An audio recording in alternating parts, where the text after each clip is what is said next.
Bonjour et bienvenue dans cette nouvelle vidéo, ici le fan de Komiya. D'abord, avant de commencer, juste pour vous remercier sur le soutien sur les dernières vidéos, beaucoup de vues, c'est en train de grandir, je suis super content.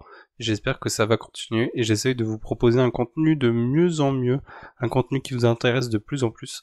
Et justement aujourd'hui, j'espère que ça va vous intéresser parce qu'on va s'intéresser à EV7. Donc l'objectif aujourd'hui, ça va être de voir si c'est intéressant d'ouvrir EV7.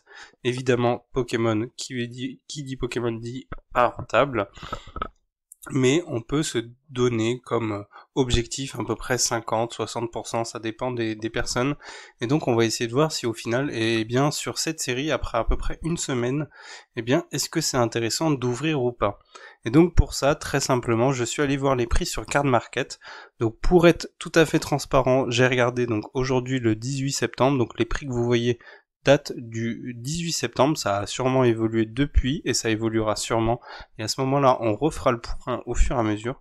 Et donc je me suis basé sur le premier prix, la carte la moins chère, peu importe l'état, parce que de toute façon sur des séries récentes tout le monde met Near Mint à peu près, et j'ai regardé le premier prix en France, puisqu'il y a quelques fois des cartes un peu moins chères en Belgique, mais au niveau des frais de port, eh bien le prix revient au même. Donc du coup, il faut pas négliger qu'effectivement il y a des frais de port à payer en plus, mais on regarde uniquement dans cette série pour toutes les cartes le prix de la carte, donc du coup ça revient au même.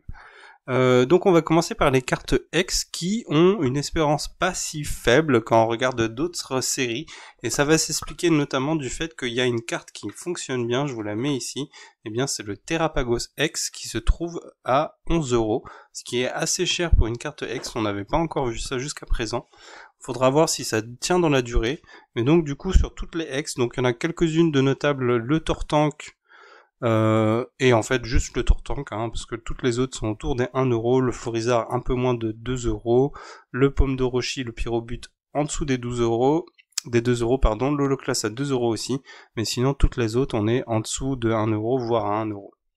Donc du coup au total on en a pour moins de 30€ pour acheter toutes les cartes X, et donc du coup l'espérance, en sachant, donc j'ai rappelé ici les taux de drop qu'on a eu sur TCG Player sur 8000 boosters, toutes les stats que vous avez là, je me suis basé sur les chiffres de TCG Player, et donc comme on a une X tous les 6 boosters, on a donc 1,21% pardon, de faire tomber une X spécifique en ouvrant un booster, ça nous donne une espérance d'environ 35 centimes.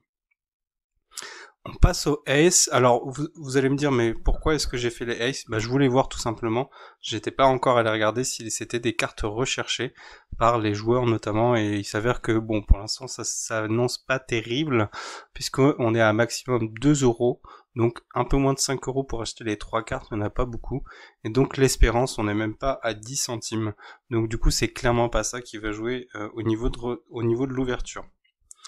Les FA avec quelques surprises, le Pyrobut qui est assez élevé même comme ça, le Loclass, les Megavolt, donc les nouvelles formes de Full Art qui plaisent, et le Bria aussi qui se maintient parmi les dresseurs. Sinon toutes les autres on a des prix autour des 2€, 4€ pour le Pomme de Rochi, 4€ pour le Briochien, et les autres cartes dresseurs sont en dessous des 6€.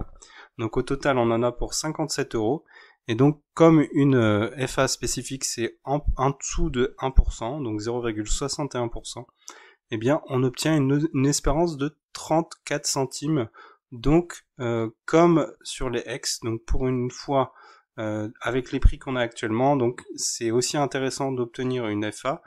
Alors, c'est pas aussi intéressant, mais c'est aussi intéressant en ouvrant le booster de se rendre compte que du coup, on peut récupérer autant d'argent, que ça soit avec les FA ou les X. Évidemment, les FA valent plus cher, mais on a moins de chances de les faire tomber. Donc les deux pèsent, c'est plutôt comme ça qu'il faut le voir, les deux pèsent pour autant. Le poids des deux, c'est le même au niveau de l'espérance globale. C'est plutôt ça qu'il faut voir. On est quand même plus content d'avoir une FA, évidemment. Pour les AR, donc du coup, il y a quelques AR qui fonctionnent, mais on s'y attendait, donc notamment le Carapuce à 40 et le Bulbizarre à 32, et le Zeraora qui fait aussi une belle percée, donc en dessous des 20€. Et donc ces prix-là font que l'ensemble des AR, on est quand même au-dessus de 150€, donc le prix d'une display, environ à peu près.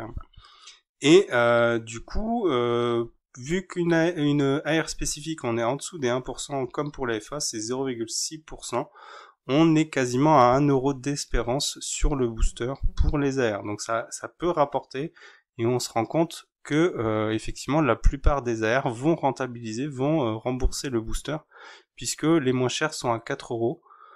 4,50 € pour le pont Dralugon, et donc du coup, si on fait tomber une AR, on a quasiment la certitude de pouvoir rembourser le booster. Donc ça rapporte beaucoup sur l'espérance globale, on est quasiment à 1 euro. Donc c'est énorme, et ça c'est dû en partie au prix des AR, donc Bulbizarre et Carapuce. Donc il faudra voir si dans la durée, ce sont des cartes qui sont recherchées par les collectionneurs et qui vont faire que le prix va se maintenir haut. On avait vu dans une précédente vidéo que la différence par rapport à EV6, c'est qu'on avait moins d'AR.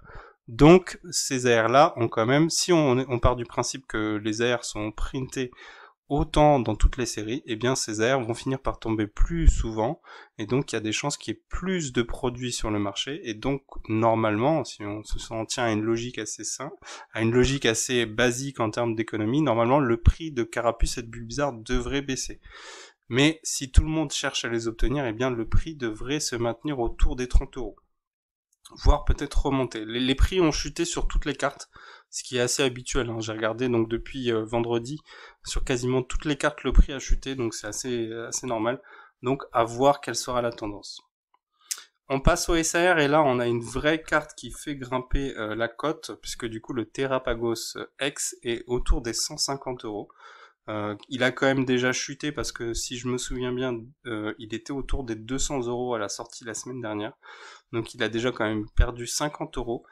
Et les autres SAR, eh bien, on est globalement content en les faisant tomber, puisque on est autour des 50 € et le minimum c'est la briochien à 30 €. Donc ce qui nous fait quand même un total de 369 € pour obtenir toutes les SAR au prix minimum sur Card Market. Donc après il faut ajouter les frais de port évidemment. Donc c'est quand même une belle somme. Il faudrait comparer à EV6 du coup une semaine après la sortie. Je me souviens plus du prix du Amphinobi, mais le Amphinobi avait déjà quand même pas mal coté, mais c'était pas aussi cher. Si je me souviens bien, il n'était pas aussi cher une semaine après la sortie. Ça peut être intéressant d'aller voir d'ailleurs. Et du coup au niveau des stats, on était à 1 pour 90 boosters, donc on a 0,19% de faire tomber une des cartes ici. Et donc l'espérance est quand même assez forte, hein, grâce au Terrapagos notamment, parce que même si on a très peu de chances de faire tomber une SAR, on est quand même à 70 centimes pour les SAR. On passe enfin au gold, et après on aura fini, et les gold, bah, c'est la déception comme à chaque fois. Le Terrapagos X, il est même pas à 30 €, et les deux autres cartes, même si l'Abîme 0 devrait être joué en compétitif, eh bien les joueurs, à part ceux qui ont vraiment l'intention d'avoir la carte gold, ils vont se rabattre sur la carte classique dans le set, qui a le même pouvoir. Donc du coup cette carte là ne va pas grimper normalement, et la tendance va être plutôt à la baisse. Donc on est uniquement à 60 € pour les 3 gold, et on est quand même à 0,24%. Alors ce qui est assez marrant, c'est qu'on a plus de chances de faire tomber une gold spécifique qu'une SAR spécifique, du fait qu'il y ait beaucoup moins de cartes gold sur cette série, donc c'est assez marrant. J'avais vu ça, j'ai trouvé ça assez marrant. Et par contre, au niveau de l'espérance, eh bien, les gold, comme assez souvent sur EV, ne pèsent pas lourd dans la balance, puisqu'on est uniquement à 14 centimes sur une ouverture de booster. Donc, là la conclusion, on y arrive. Je me suis basé sur une display à 180 €. Évidemment, on peut baisser, ça va légèrement baisser le prix du booster, mais je suis allé regarder un peu, et c'est ces prix-là, donc 180, 160, 70. Bon, je peux changer, ça changera pas grand-chose au niveau du prix du booster, on baissera légèrement. Je me suis basé sur un prix de 180, je peux changer s'il faut, mais en tout cas je me suis basé sur un prix de 180, donc le booster est à 5 €. Vous voyez que les Ace, c'est ce qu'on disait tout à l'heure, ne pèsent pas lourd donc dans l'espérance. Les X et les FA, donc à voir si ça se maintient dans la durée, pèsent pour autant. Voilà, donc les X, grâce à la Terrapagos et le fait que ce sont des cartes qui tombent assez souvent, vont peser, même si elles coûtent moins cher à la revente, évidemment du fait de leur rareté, elles pèsent autant que les FA. Les AR, c'est évidemment le gros gros atout de cette série au niveau de l'ouverture, puisqu'on est quand même à quasiment 1 euro. Et les SAR se maintiennent bien, puisque c'est le double du coup des ex et des FA. Donc elles pèsent quand même pour 0,7, donc 70 centimes au niveau de l'espérance. Donc au total, on a une espérance assez correcte de 3 euros qui, malheureusement, je pense, est vouée à baisser. Il faudra voir, je pense que je referai le point, pas forcément une vidéo, mais je referai le point la semaine prochaine et à nouveau les semaines à venir. Mais je pense que cette espérance, on peut s'attendre à ce qu'elle baisse, peut-être pas énormément, peut-être autour des 2 euros. Potentiellement, puisque ce qui devrait baisser, les AR, c'est peut-être pas là où ça va baisser, mais le prix des FA, je pense, va baisser, les X, ça va se réguler, et la Terrap à gauche, je pense qu'elle baissera aussi. Ou pas, hein, mais il y a quand même de fortes chances qu'elle passe sous les 10 euros. Les SAR, c'est peut-être là où il y a l'interrogation est la plus grande. Est-ce que le Terrapagos va se maintenir à un prix si élevé? Ça reste une bonne question. On verra, et du coup je ferai le point. Donc évidemment, si vous baissez le prix ici au niveau de la display, eh bien la rentabilité est plus grande, mais encore une fois, on n'est qu'à une semaine après la sortie de la série, et vous n'avez pas la garantie de d'écouler votre stock, puisque les gens attendent assez souvent, et c'est plutôt ce qu'il faut faire, et bien que les prix se stabilisent une fois que la série est sortie. Donc qu'est-ce qu'il faut retenir? C'est une série habituelle, hein, on est sur des chiffres habituels par rapport à toutes les séries qu'on a pu voir jusqu'à présent. Donc pas plus de raisons que d'habitude d'ouvrir. Après, on a quand même noté que pour des gens qui cherchent des cartes spécifiques, et notamment les AR, on a quand même plus de chances sur cette série d'obtenir celle qu'on veut, donc c'est peut-être une des raisons qui va faire que les gens ouvrent un peu, mais si on regarde bien, eh bien on se retrouve quand même à une rentabilité autour des 40%, donc sans vraiment de garantie au niveau de la rentabilité, mais ça c'est normal, c'est Pokémon, on sait ce que c'est, et on atteindra rarement plus que 50%. Donc de ce point de vue-là, il n'y a pas de surprise. Voilà, donc je vais pas faire traîner plus longtemps. Merci d'avoir suivi jusqu'au bout. Si ce genre de format vous intéresse, je continuerai la série, et du coup, je ferai une mise à jour assez régulière. Donc n'hésitez pas à me le dire dans les commentaires si ça vous intéresse. N'hésitez pas à mettre un pouce, ça aide le référencement sur YouTube. Et je vous dis à la prochaine pour une nouvelle vidéo.